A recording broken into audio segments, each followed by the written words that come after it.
We finished the video series for section 3.4 with the power rule for arbitrary real powers. That's a rule we'll learn here. We're also going to learn a rule about something called logarithmic differentiation, but no new vocabulary in this video. So let's begin here. Thus far, we've only been able to prove the power rule for exponents that are either integers or rational numbers. And that's as far as we've been able to take the power rule. But now we're able to prove that that power rule works for any real number power n. And when we say real number as opposed to integers or rationals, we're throwing in numbers such as pi, such as square root, such as e, numbers that are irrational and still in that exponent place. So here it is. If u is a positive differentiable function of x and n is any real number, then u to the power of n is what this should say, is a differentiable function of x, and the derivative with respect to x of u to the n is this.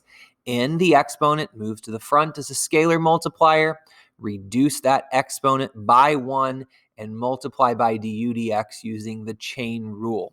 So let's see that in action. Here's an example. If y is equal to the square root of x, then find dy dx. This is part A. So here's how that would work. dy dx is equal to the exponent, square root of 2, moves to the front as a scalar. Then we reduce the square root of 2 by 1, so we'll write that as just root 2 minus 1. And there's nothing left for us to do. That's an answer for dy dx. Part B, if y is equal to 2 plus the sine of 3x to the power of pi, then find dy dx. So this is a chain rule question of 3 functions. We have the outside function, which is a base raised to the power of pi, a middle function, which is 2 plus the sine, and an inside function, which is 3x. So we'll follow the chain rule, find dy dx by first differentiating to the power of pi. So that means pi comes out to the front as a scalar. Next, we'll multiply by the base, 2 plus the sine of 3x, and we will take that exponent pi and reduce it by 1.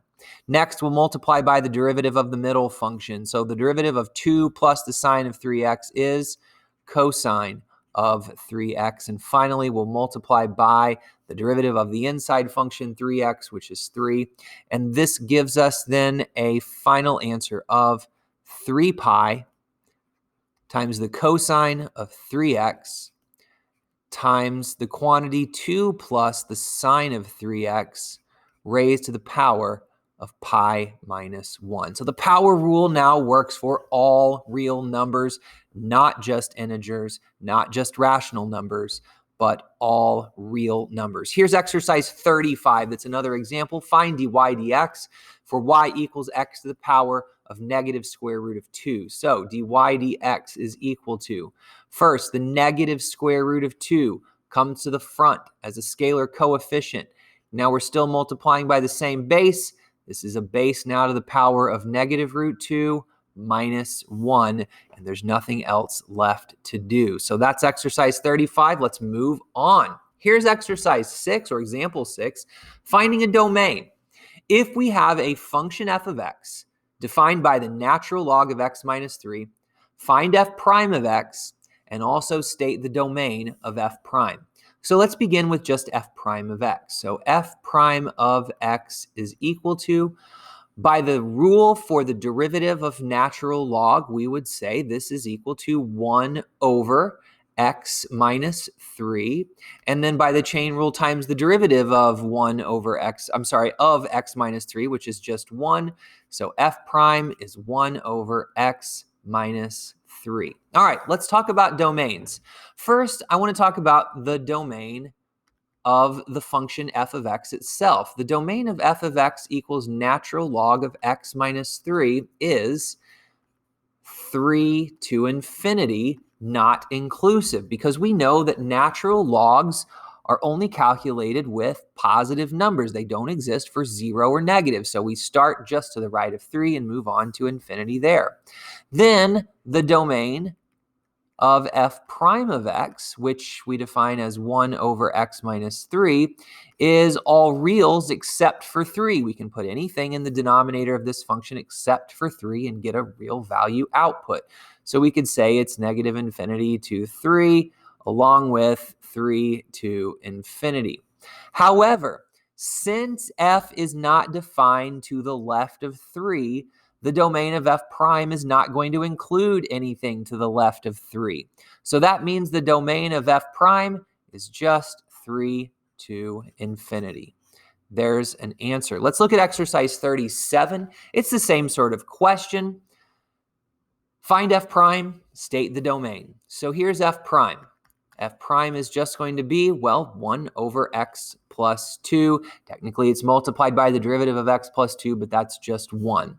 So what about the domain of f of x? The domain of f of x, natural log of x plus 2, is going to be all the values that we can plug into the natural log and get a 0 or higher. Well, that's going to be everything to the right of negative 2.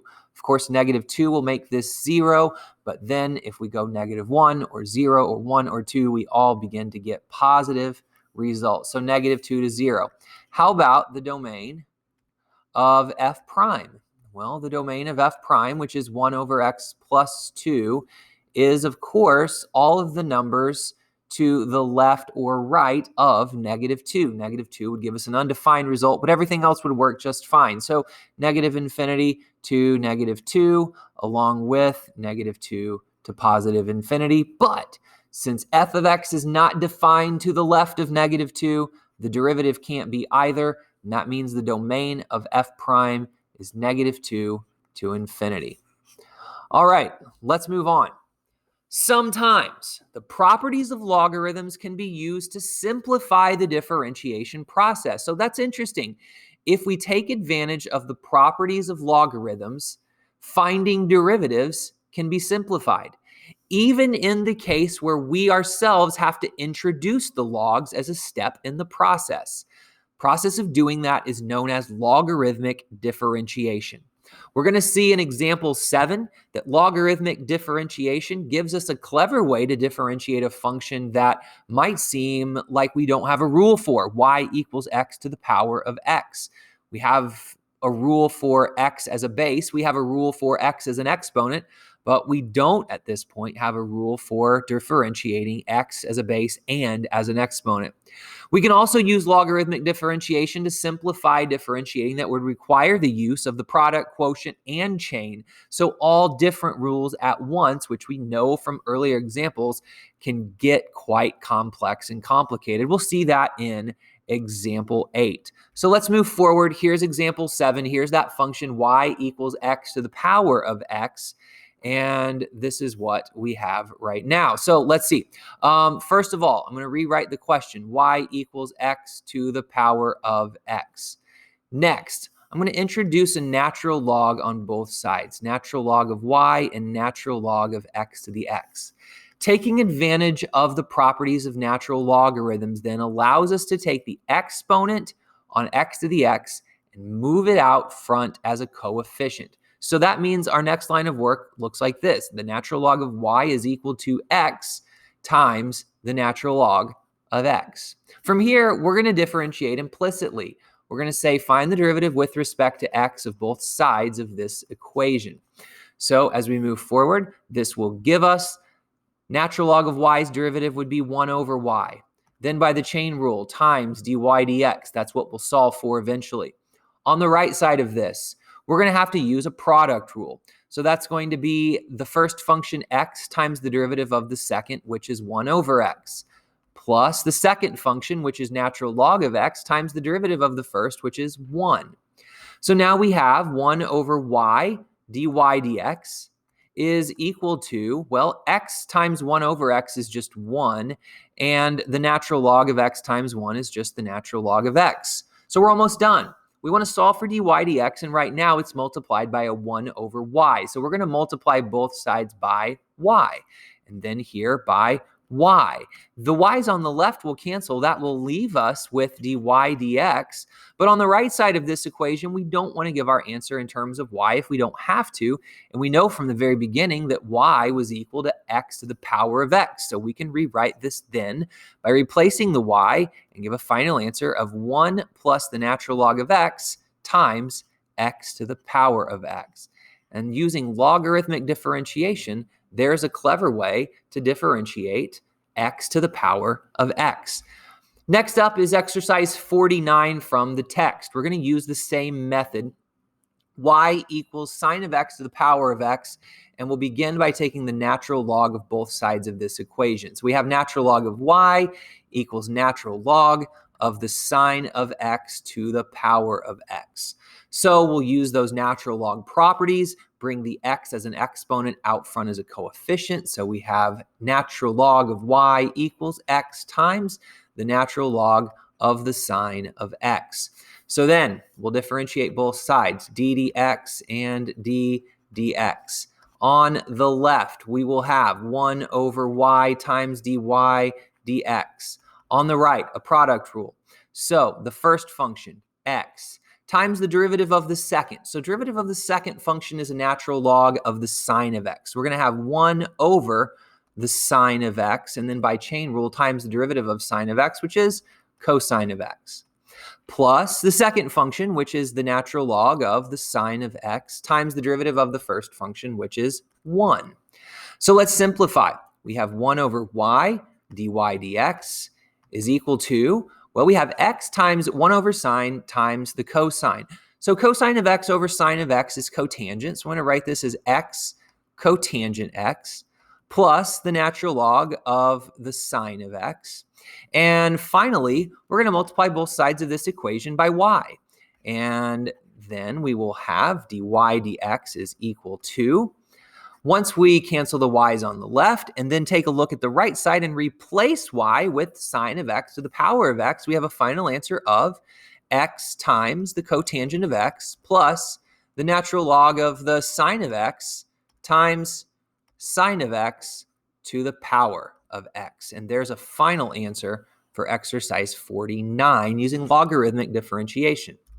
Here's example 8 when we see another reason why we might use logarithmic differentiation. Find f prime when f prime is defined as a whole lot of operations on functions. It's a cube root. It's got a product in there. It's got a quotient in there. It has 3 different chain rules. There's so much going on. So here's the idea. Replace f of x with y, and then find the natural log of both sides of this equation. And that allows us to use the natural log properties to make the right side of this equation much, much simpler to differentiate than it was. So let's see what that looks like. We know the left is natural log of y. Using log properties, we're going to take the cube root power out front as a power of 1/3. Then we will have a natural log of x minus 20 to the power of 20. So I can write that as 20 natural log of x minus 20. Then a product, so that becomes plus or a sum on the outside of the logs, and that will be a 3 natural log of x plus 1. And then a quotient, which we know becomes a difference outside the logs of 10 times the natural log of x plus 5.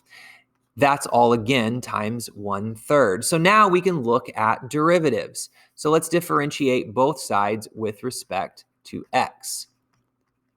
On the left, we're going to have 1 over y dy dx.